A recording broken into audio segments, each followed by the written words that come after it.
когда они тут забор защитный устанавливают, да? Это наша развязка, это в рамках развязки, Сергей Васильевич? Вот это вправо, смотрите, дорога там так. Сюда что-то делаем. Ну, вот если опять же в район заходим, я сторонник того, чтобы опять... Чекрек. Что у нас на Чекреке? Посмотрите, пожалуйста. Понятно, что мы отрабатываем, то сейчас мы скажем, какие проблемы с улицей. Как это? Ну, посмотрите, ну так же ж не будет. Новая дорога, ну, а вот здесь слева, посмотрите, ну он уже отошел. Ну, они сейчас землю завозят. Ну, я, коллеги, это уже, ну, так дорожникам, это уже не к вам. Это здесь, кроме того, что завозят, но это все надо вычистить. Там улица Чекрек, она сейчас проходит экспертизацию, до конца года будет сделана паспорт данного объекта города. В 2021 году она будет ремонтирована. Коллеги, я к сезону хочу увидеть здесь результат. Улица Гоголя у нас получается Так, Гоголя, да. 2,03 километра. Здесь капитальный ремонт, чистое небо, освещение, тротуара.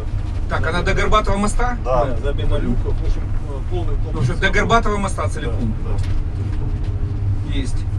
С капитальным ремонтом, 20-й год.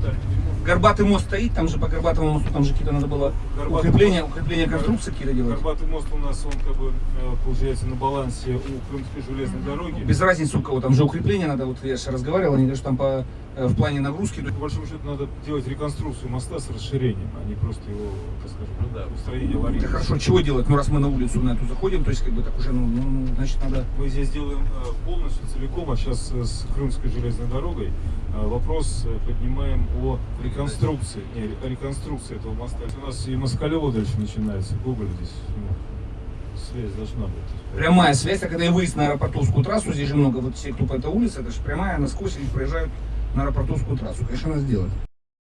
Уважаемые коллеги, сегодня закончили объезд города Симферополя.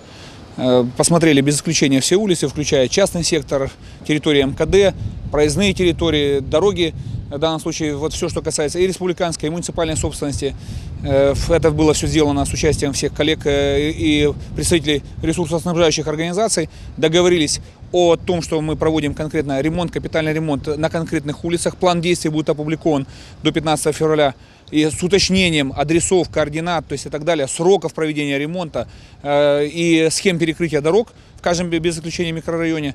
Я же говорил уже до этого, что благодаря тем решениям, которые принял президент, соответственно, благодаря объему финансирования, изменим кардинально ситуацию с ремонтом улично-дорожной сети, тротуаров и освещения в городе Симферополе и в общем по всей Республике Крым за 2,5 года. Поэтому ситуация поменяется к концу года. Я думаю, что мы представим крымчанам по всей территории республики достойные результаты.